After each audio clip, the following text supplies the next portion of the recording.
Halo, sampai jumpa kembali di Antari Host 100. Kali ini kita akan membahas tentang eh, tanaman kakao yang tidak berbuah lebat dan banyak yang mengalami busuk batang ya guys, dan busuk buah. Ya, sebelum kita bicara lebih lanjut, silahkan klik like, subscribe, dan share agar tidak ketinggalan video-video saya selanjutnya. Oke, thank you, see you next time. Nah, pada saat ini kita akan belajar tentang bagaimana caranya supaya tanaman kakao kita ini dapat berbuah lebat dan tidak mengalami busuk batang ya guys. Nah, di sini banyak sekali yang mengalami busuk batang. Tentunya di sini dikarenakan jamur dan pH tanahnya ya guys. Nah, tentu kalau pH tanah itu rendah, dia juga akan sangat mudah sekali terserang busuk batang seperti ini guys. Jadi usahakan ketika tanaman kakao kita seperti ini, berikan sebuah dolomit agar dapat berbuah lebat ya, seperti ini. Ini banyak sekali yang busuk juga ada, kemudian yang ini yang busuk ini guys. Ini dikarenakan mengandung unsur nitrogen yang terlalu berlebihan. Jadi ketika unsur tanah itu terlalu subur, maka yang tidak kuat adalah dari segi tanamannya ya guys. Nah, itu akibat dari nitrogen yang terlalu berlebihan ya.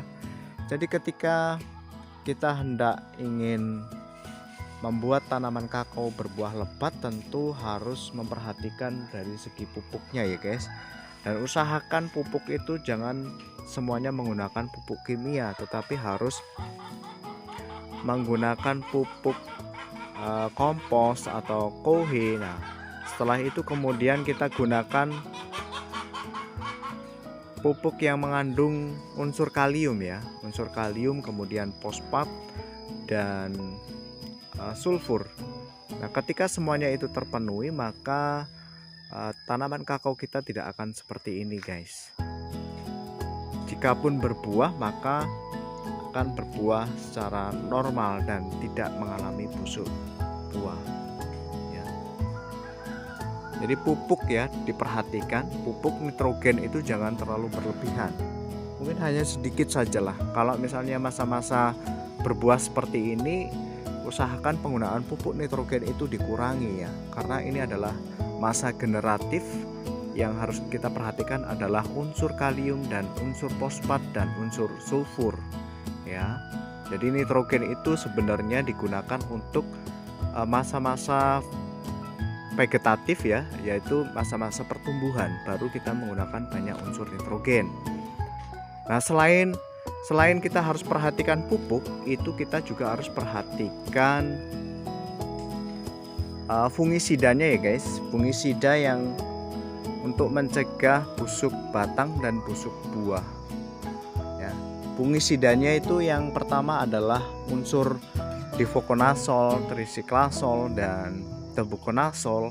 Itu seperti Nativo, seperti Polikur, seperti Amistartop ya, dan Skor dan Explore ya. Explore juga bagus untuk pembesaran buah, yaitu mengandung CPT-nya.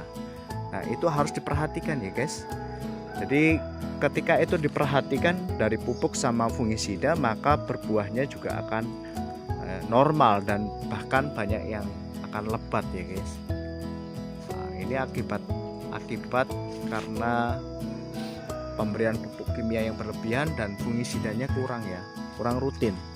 Jadi usahakan ketika kita menanam tanaman kakao itu fungisidanya juga harus rutin. Mungkin setengah bulan sekali kita spray ya guys, agar tidak terjadi pembusukan di dalam buah maupun batang dari tanaman kakao kita. Nah, seperti ini. Nah, seperti ini banyak sekali yang tidak normal ya. Ini akibat dari pH tanah yang turun dan pupuk kimia yang terlalu berlebihan yang mengandung nitrogen ya, seperti ini. Oke, demikianlah video daripada saya. Semoga bermanfaat dan jangan lupa klik like, subscribe, dan share agar tidak ketinggalan video saya selanjutnya. Oke, thank you. See you next time.